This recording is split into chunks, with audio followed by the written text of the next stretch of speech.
देखो दोस्तों, आज हम कक्षा 12 भौतिक विज्ञान के चैप्टर नंबर 15 नाभिकीय भौतिकी की शुरुआत करेंगे, जिसका पहला टॉपिक है नाभिक का आकार व घनत्व। इससे संबंधित कई बार बोर्ड एग्जाम में क्वेश्चन आए हुए हैं। ठीक है, इन दोनों टॉपिक को समझने के लिए हमें एक जनरल टॉपिक पढ़ना पड़ेगा, जिसमें है एक तो होता है नाभिकीय कण, न्यूक्लियॉन, एक है परमाणु क्रमांक जिसको हम जेड से व्यक्त करेंगे, एक है द्रव्यमान संख्या।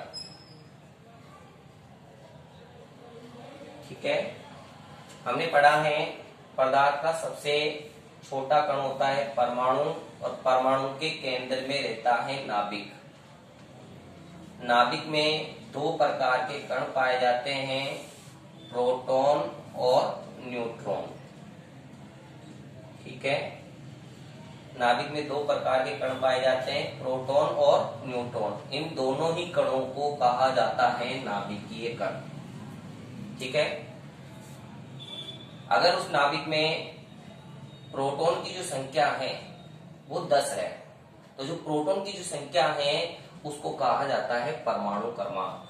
तो परमाणु क्रमांक क्या है? नाभिक में उपस्थित प्रोटॉन की कुल संख्या परमाणु क्रमांक कहलाता है। ठीक है, लेकिन आप प्रोटॉन की कुल संख्या के साथ साथ न्यूट्रॉन की कुल संख्या भी लेते हैं, प्रोटॉन और न्यूट्रॉन की कुल संख्या को ऐड करते हैं, तो फिर आता है हमारे पास द्रव्यमान संख्या। तो द्रव्यमान संख्या का क्या फॉर्मूला है? प्रोटॉन की कुल संख्या परमाणु क्रमांक प्लस न्यूट्रॉन की कुल संख्या, यहाँ पर m लिख देता हूँ, ये फॉर्मूला जाएगा। किसी प्रश्न में आपको a दिया हुआ है, z दिया हुआ है, तो आप इस a दिया हुआ है, z दिया हुआ है, तो आप n का मान ज्ञात करना चाहते हो, तो आपको क्या करना है कि z को इधर लाना है, तो a minus Z equal to n।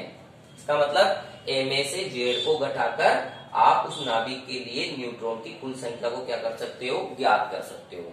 ठीक है, हमारे पास कोई सा भी एक नाभिक है, जैसे मान लेता हूं x नाभिक है, तो x नाभिक के यहाँ जो लिखते हैं वो लिखते हैं द्रव्यमान संख्या, और यहाँ जो लिखते हैं वो लिखते हैं परमाणु क्रमांक। तो किसी भी नाभिक का सिंबल जो होता है वो इस प्रकार का होता है। इसमें ये x यहाँ पर परमाणु का नाभिक है, ये उस नाभिक में द्रव्यमान संख्या है, और ये z उस नाभिक में परमाणु क्रमांक है। ठीक है, अब हम बात करते हैं यहाँ पर नाभिक का आकार।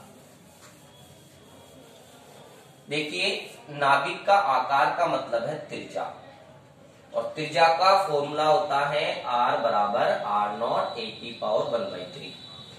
यहाँ r0 जो है वो नियतांक है, और इस नियतांक का मान 1.2 इंटू 10⁻⁻15 मीटर होता है। a अभी बताया था आपको मैंने, a है द्रव्यमान संख्या उस नाभिक की। जैसे हमारे पास एग्जांपल है, हमें एल्यूमिनियम नाभिक दिया हुआ है, और इस नाभिक की हमें त्रिज्या ज्ञात करनी है।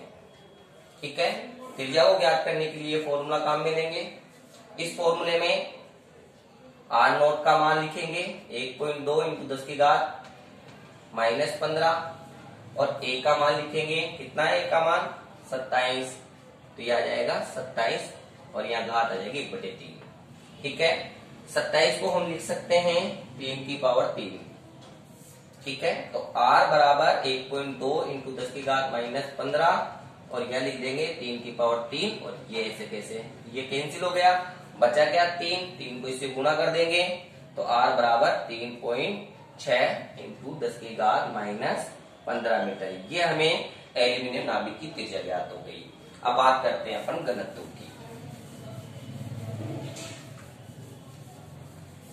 एक इधर नाभिक का घनत्व निकालना है हमें, नाभिक का घनत्व। तो घनत्व निकालना है तो घनत्व का फॉर्मूला होता है द्रव्यमान बटे आयतन। तो यहाँ ऊपर हमें लिखना पड़ेगा नाभिक का द्रव्यमान, नीचे लिखना पड़ेगा नाभिक का आयतन। ठीक है, अब हम नाभिक का द्रव्यमान क्या है वो देखते हैं। नाभिक का द्रव्यमान नाभिक का द्रव्यमान निकालने का मतलब है नाभिक में उपस्थित जो कण है प्रोटॉन और न्यूट्रॉन दोनों का कुल द्रव्यमान निकाल के उनको जोड़ देंगे तो हमें नाभिक का कुल द्रव्यमान प्राप्त हो जाएगा। तो हम यहाँ पर क्या करते हैं, जो नाभिक में कण है प्रोटॉन और न्यूट्रॉन में से कोई एक कण ले लेते हैं। क्यों लेते हैं? क्योंकि प्रोटॉन और न्यूट्रॉन का द्रव्यमान लगभग बराबर होता है। तो कोई भी एक कण, जैसे प्रोटॉन का द्रव्यमान, एक कण ले लिया मैंने प्रोटॉन का द्रव्यमान, और प्रोटॉन के द्रव्यमान को उसमें उपस्थित सभी कणों से क्या कर देते हैं, गुणा कर देते हैं, यानी द्रव्यमान संख्या से। ठीक है। नाभिक का आयतन, नाभिक का आयतन, तो नाभिक का आयतन, नाभिक क्या है, परमाणु में स्थित एक गोलाकार संरचना है, गोला है, और गोले का आयतन 4/3 πr3। इन दोनों मानों को यहां रख देते हैं। तो घनत्व जो है नाभिक का, डेंसिटी, वो आ जाएगा यहाँ पर, इसमें लिखेंगे ये वाला मान और नीचे लिखेंगे ये वाला मान, A × MP बटे 4/3 πr3।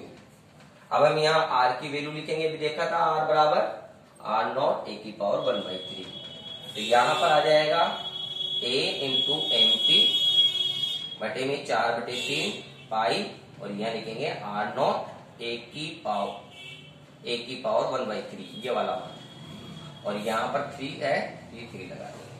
अब इसको हल करेंगे तो ये A × MP तो ऐसे कैसे है, और 4/3 पाई भी ऐसे कैसे है।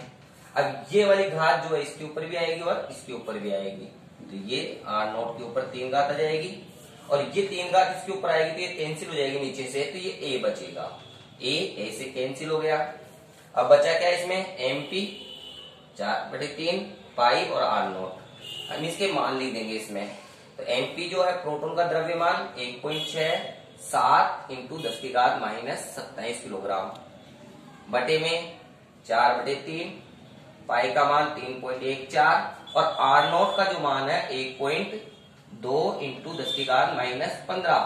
3 घात तक यहाँ 3 घात लिखना पड़ेगा। अब इसमें सभी जो मान लिख दिए हमने, हम इसको क्या करेंगे, हल करेंगे, जो भी गुणा भाग है उसको हल करेंगे। जैसे हम इसको हल करेंगे तो इस D का मान हमें प्राप्त हो जाएगा 2.29 × 10⁻⁻, प्लस में आएगा 17 किलोग्राम, और मात्रक किलोग्राम थोड़ी आएगा, इसका मात्रक किलोग्राम बटे में मीटर क्यूब। घनत्व का मात्रक होता है kg/m³। तो ये नाभिक का घनत्व प्राप्त हो गया। इस नाभिक के घनत्व जो मान प्राप्त हुआ, इससे ये निकलता है निष्कर्ष कि कोई सा भी नाभिक हो, किसी भी परमाणु का नाभिक हो, सभी नाभिकों का घनत्व क्या होता है, एक समान होता है।